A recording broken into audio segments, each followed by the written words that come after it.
Oke, Bismillahirrahmanirrahim. Jadi Bapak Ibu pertama tugas resume ya. Mungkin saya coba sambil lihat eh, mungkin tugas yang sudah pernah ada ya, yang Bapak Ibu eh, di kelas sebelumnya mungkin sudah saya cek gitu ya. Eh, Coba saya akan buka.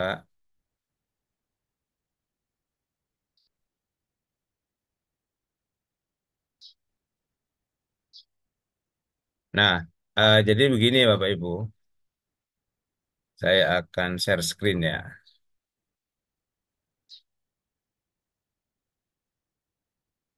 Nah, untuk resume itu kan ada tiga. Pertama, Bapak Ibu membuat peta konsep. Peta konsep ini Bapak Ibu perlu ketahui ya bahwa tujuannya adalah agar Bapak Ibu itu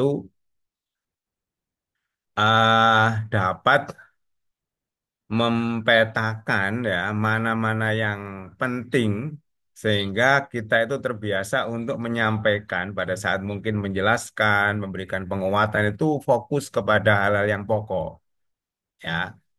Karena kan anak-anak ketika mungkin membaca apapun, termasuk buku ya, buku ajar, itu kan pasti penjelasannya kapan banyak ya penjelasannya.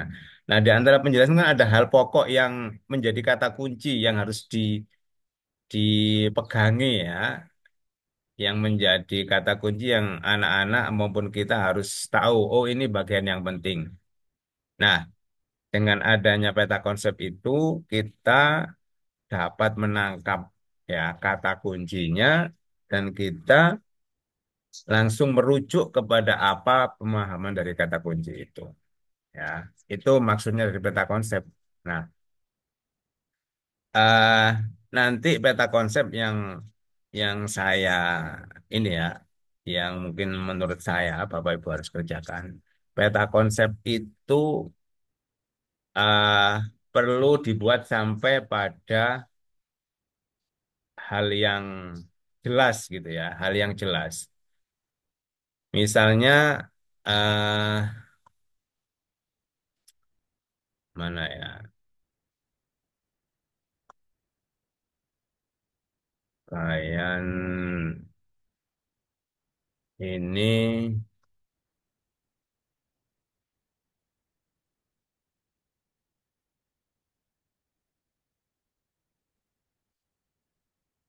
KB4 kalau nggak salah ini ya, KB4 ya. Nah, eh di KB4 itu ada kayaknya terkait dengan hadis ya. Nah, yang pertama mungkin materi terkait dengan urgensi hadis. Nah, urgensi hadis itu apa saja yang ada di situ. Nah, mungkin ini perlu disebutkan apa saja yang ada di sini. Ya, kemudian di bagian selanjutnya ada ragam fungsi hadis, gitu ya. Nah, ini misalnya ada bayan takrir, ya, ada tafsir, ya, kemudian tasyri, nasakh, ya. Nah, ini Bapak Ibu mungkin di buku itu ya, lihat ya.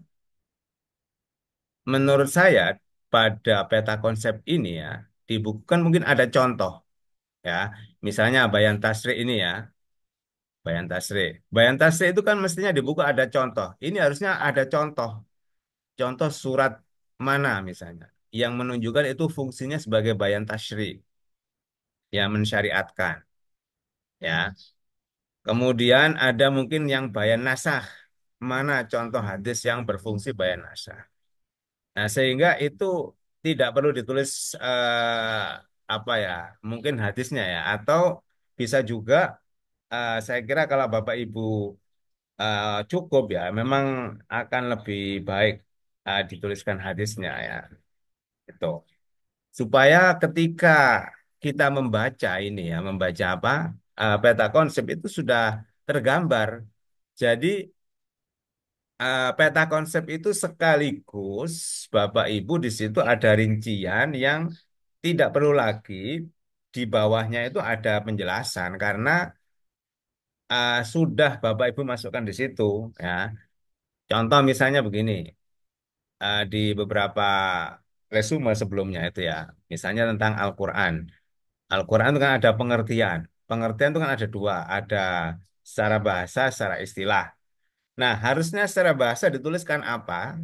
Ya, tentu menuliskannya Bapak Ibu tidak harus harus lengkap. Pilih kata kunci, boleh kalimat pokok. Menurut bahasa apa, kemudian menurut istilah apa. Sehingga ketika kita membaca peta konsep itu langsung dapat. Oh, pengertian secara bahasa itu ini, secara istilah ini. Jadi, peta konsep itu eh, Bapak Ibu bikin sampai pada hal yang memang itu detail dan kemudian diberi uraiannya. Tidak perlu uraian itu di bawahnya. Itu ya. Karena harapannya kan ketika membaca peta konsep itu sudah ada di sini. Tidak perlu kemudian membaca bawahnya lagi. Ya. Tuh, tapi seandainya Bapak Ibu kok ada yang membuat seperti itu, dibuat ini ini misalnya ya pengertian Al-Quran pengertian satu bahasa, dua istilah. Kemudian di bawahnya ada pengertian bahasa istilah. Ya enggak apa-apa. Cuman menurut saya itu tidak apa ya, tidak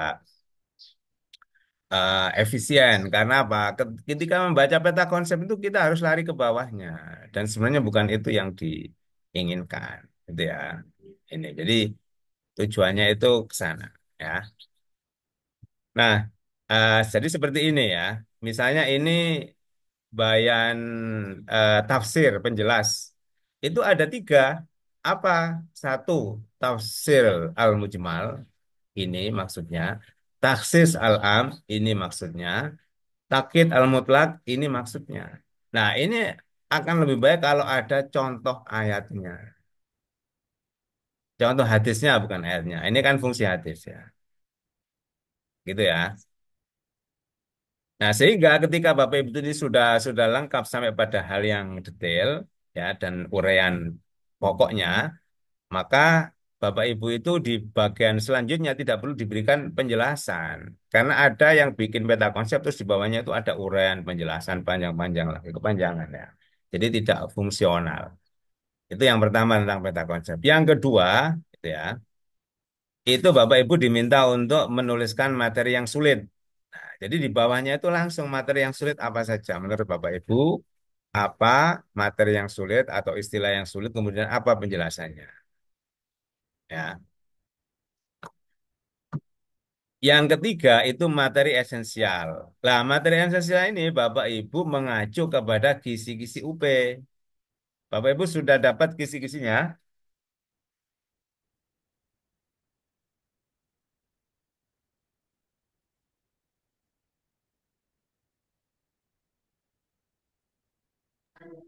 Belum, Pak. Halo? Belum belum tahu kisi-kisi UP-nya. Belum, Pak. Sudah, Pak. Sudah apa belum? Sudah, Pak. Ampun. Nah, Sudah sudah. dikirim. Oh, sudah Seingat saya dikirim ya. sih sudah ya, kayaknya pernah diberikan oleh mestinya Pak sudah lah Eko. mestinya ya, Pak Eko Dikirim ya. Pak Eko. Iya. Nah itu. Nah nanti Bapak Ibu itu untuk apa materi esensial, Bapak Ibu mengacu ke situ ya. Ini misalnya ya. Nah ini kisi-kisinya, kisi-kisi UP ini ya. Kisi-kisi UP 2023 bidang studi PAI. Bapak Ibu cari di sini yang apa Quran hadis ya. Quran hadis itu kalau nggak salah nomornya ada di nomor berapa Bapak Ibu?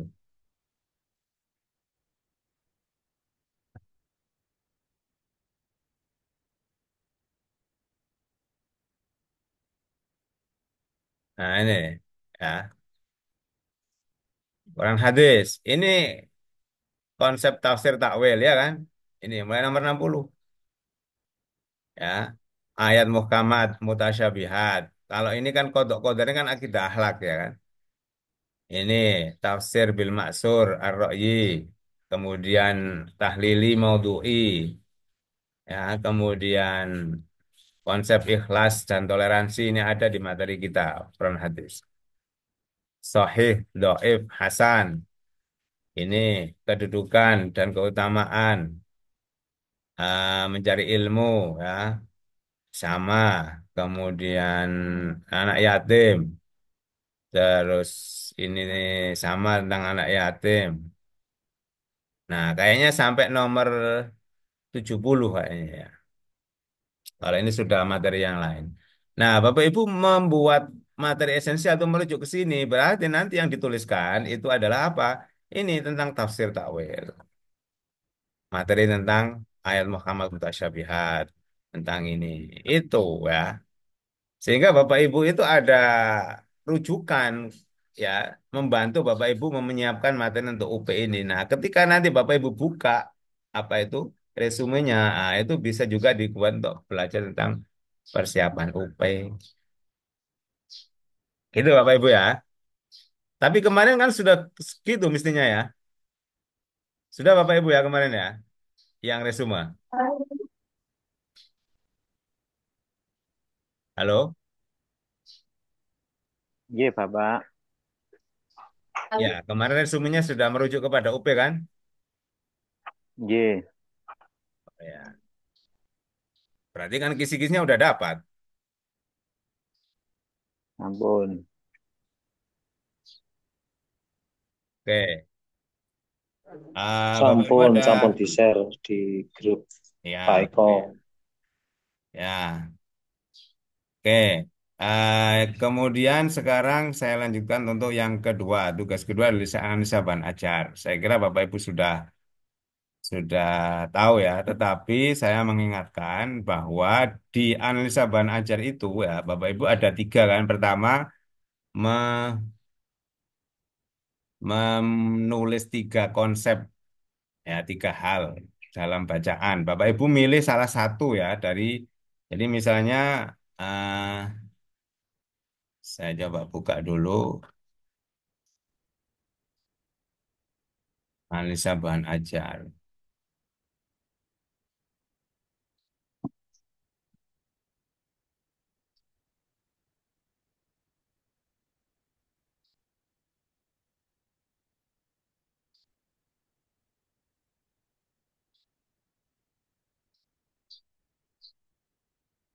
Nah, di analisa ini Bapak Ibu milih ya salah satu KB. Saya kira sudah sesuai. Tapi kemarin ada juga yang masih tanya, ini KB yang analisis semua apa salah satu aja Bapak Ibu ya. Kemudian pertama Bapak Ibu menuliskan tiga konsep, tiga hal. Kemudian kontekstualisasi dengan realitas sosial. Yang ketiga merefleksikan ke dalam pembelajaran bermakna. Nah, yang kedua dan ketiga itu memang kadang-kadang ada yang masih masih belum fokus ya. Yang kedua itu mengkontekstualisasi. Jadi Bapak Ibu kaitkan eh, materi yang diambil, misalnya tentang tafsir, ya, kemudian dikaitkan dengan realitas sosial. Itu seperti apa? Contoh, misalnya eh, beberapa waktu yang lalu kita menemukan orang menafsirkan kata jihad itu menjadi apa? Dipahami sebagai upaya untuk bagaimana dia berjihad di jalan Allah dengan cara bom bunuh diri misalnya. Nah, ini kan eh, orang menafsiri yang tidak sesuai, ya. Padahal menurut eh, teori atau ilmu tafsir itu kan banyak hal yang harus diperhatikan dalam memahami penafsiran sebuah ayat. Nah, nah itu salah satu contoh. Misalnya. bagaimana kita mengaitkan apa yang mungkin Bapak Ibu mengambil tentang tafsir, gitu ya. Tuh. Atau mungkin Bapak Ibu mengambil tentang hadis, macam-macam hadis. Nah, kita kaitkan, bisa saja, misalnya hadis tertentu, ya. Atau kalau itu misalnya begini, Bapak Ibu pernah dulu pada saat pemilihan presiden itu ada sebuah hadis di mana hadis itu digunakan mungkin tidak pada tempatnya ya. Misalnya ada hadis yang berbunyi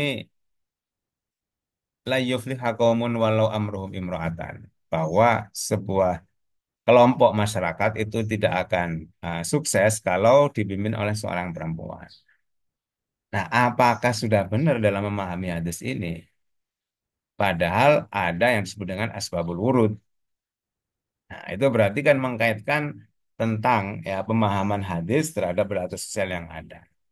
Nah, kira-kira seperti itu ya. Nah, kemudian merefleksikan kontekstualisasi dengan pembelajaran bermakna. Nah, misalnya ya dari peristiwa terkait dengan hadis itu misalnya bahwa dalam memahami sebuah teks maka dibutuhkan teks-teks yang lain misalnya begitu.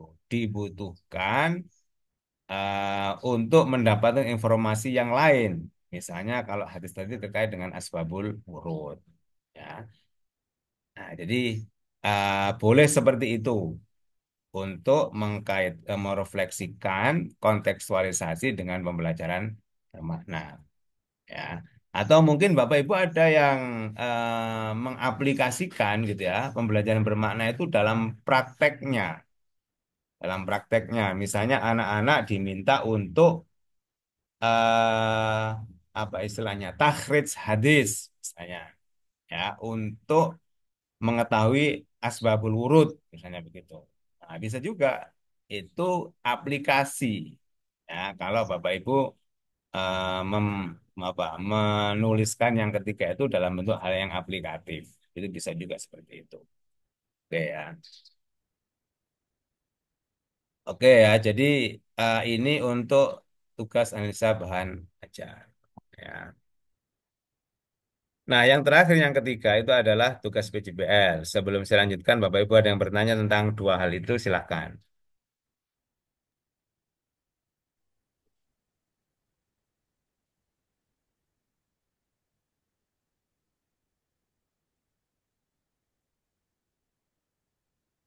Tidak ada yang tanya, Bapak Ibu ya sudah paham ya.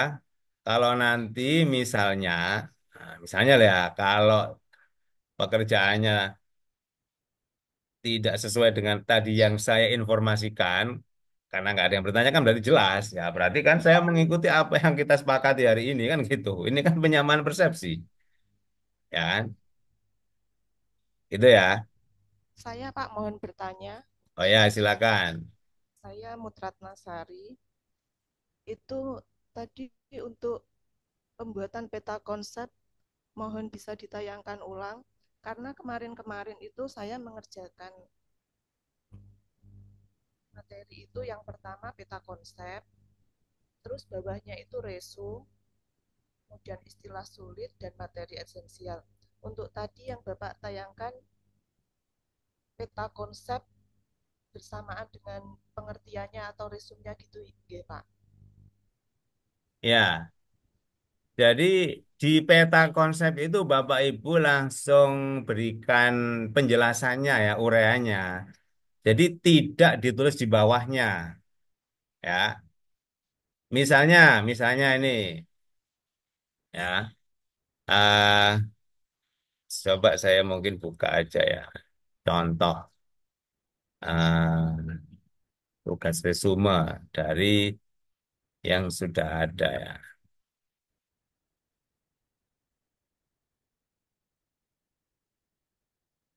Nah, ini contoh misalnya ini ya. Nih, ini ini gini Bapak Ibu ya. Tapi ya tadi kan saya bilang terserah Bapak Ibu. Tapi yang penting apa sesuai. Maksudnya gini, saya coba share ini ya. Nih.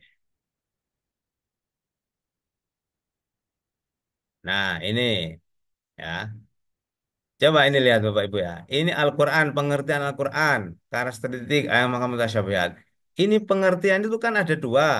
Ada istilah, ada bahasa, kan, ada etimologi, ada terminologi. Nah itu harus ditambahkan. Nggak sampai gini toh ini buat apa? Kan nggak bermakna apa-apa ini. Ya kan? Karakteristik ada ayat Muhammad Syabat ini mungkin masih bisa dipahami ya. Tapi ayat muhkamat itu apa maksudnya? Mutasyabihat itu apa maksudnya? Nah, ini memberikan penjelasan di bawahnya. Di sini ya kan enggak fungsional. Terus buat apa ininya coba? Ya kan pengertian takwil. Mungkin secara bahasa saya istilah apa kan gitu. Terus ini buat apa coba? Ya kan mendingan langsung baca ini. Iya kan? Itu. Nah, Bapak Ibu kalau misalnya membuat seperti ini ya silahkan, tapi itu tidak fungsional ya. Gitu. Dan kalau memang buat seperti ini, bikin yang berupa poin-poin, bukan poin-poin itu artinya hal yang penting. Ya, misalnya pengertian, langsung aja secara harfiah adalah bacaan, ya kan? Tuh. Terus ini buat apa ini? Kan nggak ada gunanya ini. Apa ada ini ditanyakan nanti? Kan nggak ditanyakan. Terus buat apa Bapak Ibu menulis? Iya kan? Itu. Ya.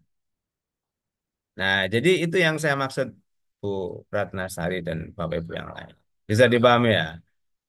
Kayak tadi itu yang saya cantumkan tadi ya. Misalnya saya coba cari yang lain ya, barangkali ada yang tepat gitu ya. Eh, Tanya Pak, oh ya, silakan. itu berarti yang diunggah di tugas itu berupa file gambar bisa Pak, bukan ketikan Pak. Bisa itu. Kayaknya kan ada juga informasi kemarin itu. Apa gambar Bapak Ibu. Bisa kan gitu. Berarti kita tidak harus mengetik di situ ya Pak ya, Enggak, dan saya tidak mengharuskan Bapak Ibu bikin yang ini loh. panjang. Ini ada contoh ya. Ini contoh. Menurut saya bagus ya meskipun ditulis tangan ini. Ini tulis tangan ini. Ini loh. Nggak apa-apa. Ini saya kasih nilai bagus ini. Meskipun tulis tangan. Ya. Jadi jelas sebagai bayan. Ya. Itu. Nah, kemudian ini bayan takrir, bayan tafsir. Nah, kan ada. Nah, ini nggak apa-apa. Ya. Istilah penting loh. Jadi jelas ini. Ini semua ada di sini. Tidak perlu ditulis lagi di bawahnya. Langsung aja ini istilah penting apa. Ya, materi-materi yang ini mungkin lah ini menurut saya sudah ada sebenarnya. Jadi tidak menurut saya Bapak Ibu langsung kedua itu adalah materi yang sulit, yang ketiga materi esensial. Nah, begitu ya. Gitu Bapak Ibu ya. Iya Pak. Sudah, sudah paham Bapak Ibu ya. Jadi tidak harus Bapak Ibu bikin ya kalau bagus saya kira lebih menarik kayak tadi itu yang awal kan gitu ya. Itu kan menarik. Ya, itu. Tapi yang penting kan fungsional, bisa dipahami, bisa dipakai. Tuh. Oke, saya lanjutkan ke yang ketiga, Bapak Ibu ya. Tugas PJBL. Nah, tugas PJBL ini saya tidak tahu Bapak Ibu sudah sesuai judulnya atau belum, karena saya kan tinggal meneruskan aja ya kan. Dan untuk yang keempat ini kan eh ini. Jadi untuk yang keempat ini Bapak Ibu nanti diminta untuk nah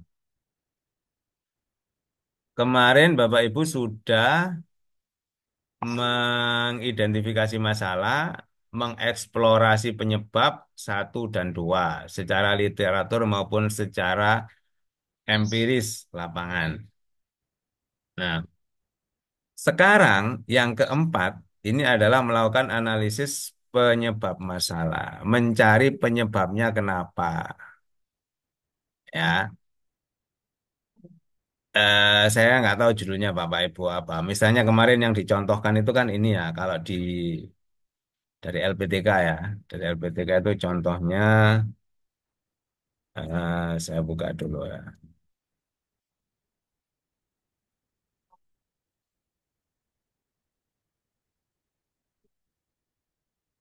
Nah, ini kan contohnya perbedaan pendapat tentang mengangkat tangan. Nah, identifikasi masalah sudah dituliskan di sini ya. Ada fakta-fakta eh, bahwa orang bertakbir itu macam-macam. Ada yang sampai telinga, ada yang separuh, ada yang sampai dada, jangan gitu ya. Nah, ini kan menampilkan fakta-fakta yang ada eh, pada tahap pertama. Tahap kedua itu kan eksplorasi penyebab masalah berdasarkan literatur, berdasarkan referensi, ya. Nah, penjelasannya adalah bahwa eh, macam-macam cara bertakbir itu memang secara referensi ya ditemukan ya. Misalnya ada hadis yang menyebutkan bagaimana tata cara takbir seperti ini, mengangkat tangan ya. Kemudian ada juga mungkin sampai sejajar kedua pundak. Nah, ini secara referensi ya. Kemudian para ulama fikih itu juga berbeda pendapat. Hanafiyah itu ya, itu bagaimana Malikiyah, Syafi'iyah. Nah, ini dicantumkan di bagian eh, tahap kedua, yaitu eksplorasi penyebab masalah secara teoritis, secara referensi. Ya.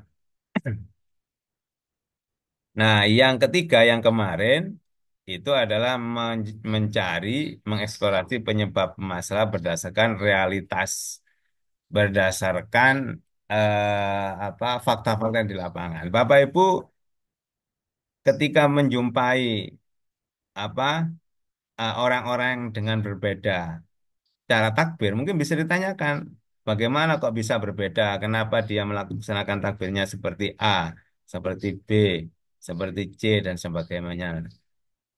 Itu benar-benar mereka ini tahu misalnya atau hanya dapat informasi dari mana, mengikuti apa. Ya, ini berdasarkan fakta-fakta yang ada di lapangan. Ya. Nah, untuk yang keempat sekarang ini Bapak Ibu diminta untuk ini ya. Nah, melakukan analisis ini ya, penyebab masalah ya. Apa yang menjadi penyebab paling dominan? Kenapa sampai berbeda? Mungkin tanya beberapa narasumber kan. Kira-kira di antara jawaban-jawaban itu yang paling banyak apa? Kemudian mengapa ya? Jawaban yang paling banyak itu kok bisa seperti itu kenapa? Ya, misalnya, oh dia memang belajar dari ustadznya siapa? Ada lagi belajar dari ustadznya siapa? Jadi memang mereka ada referensinya, misalnya begitu. Ya, ternyata mereka ini misalnya ya satu sekolahan, satu guru, satu lembaga pendidikan misalnya. Ya. Nah, yang ketiga, nah ini tentang bagaimana ya penyebab itu bisa menjadi problema. Kenapa? Kok bisa ya eh, perbedaan itu muncul? Jadi misalnya nih di tempat Bapak Ibu yang terkait dengan takbir bahwa ada memang misalnya TPQ di situ yang mengajarkan cara takbir seperti ini. Atau mungkin di sekolah, bahwa di sekolah yang ada di situ ada guru agama X misalnya yang mengajarkan seperti ini. Atau mungkin ada pengajian rutin yang membahas fikih yang misalnya begitu. Sehingga ini menjadi berbeda-beda. Ya. Nah, ini yang Bapak Ibu lakukan pada modul keempat. Mencari penyebab masalah.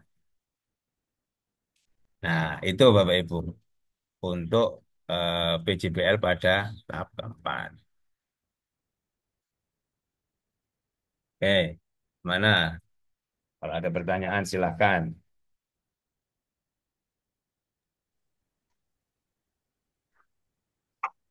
Saya, Pak.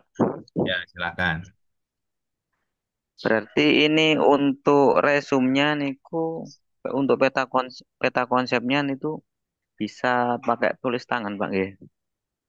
Untuk peta konsepnya Bapak Ibu pakai tulis tangan boleh. Yang penting tangannya sendiri. Nggih, Pak, namung wonten terima kasih. Dan bisa dibaca. Itu ya, itu. Kalau Nggih. tulisannya dokter kan sulit saya membaca ya. Berarti itu, Pak ya. Untuk peta konsepnya kita bisa pakai tulis tangan, terus bawahnya langsung tahap kedua nggih, Pak nggih. eh Peta Langsung konsep mencari. pertama, kemudian yang bawahnya langsung pada materi sulit, ya kan?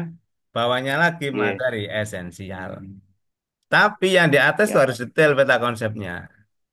Kalau misalnya tidak sampai detail, kemudian di bawahnya dikasih penjelasan, ya nggak apa-apa. Cuman kan lebih baik di atasnya itu langsung clear, selesai. Gitu ya, oke. oke, siap, Bapak. Nggih. Oke.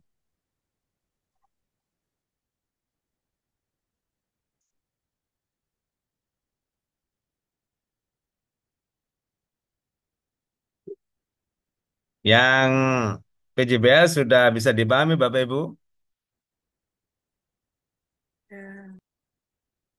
Ini nanti setelah ini mungkin tertutup Zoom-nya ya. Kalau memang Bapak Ibu sudah jelas ya cukup. Kalau misalnya ada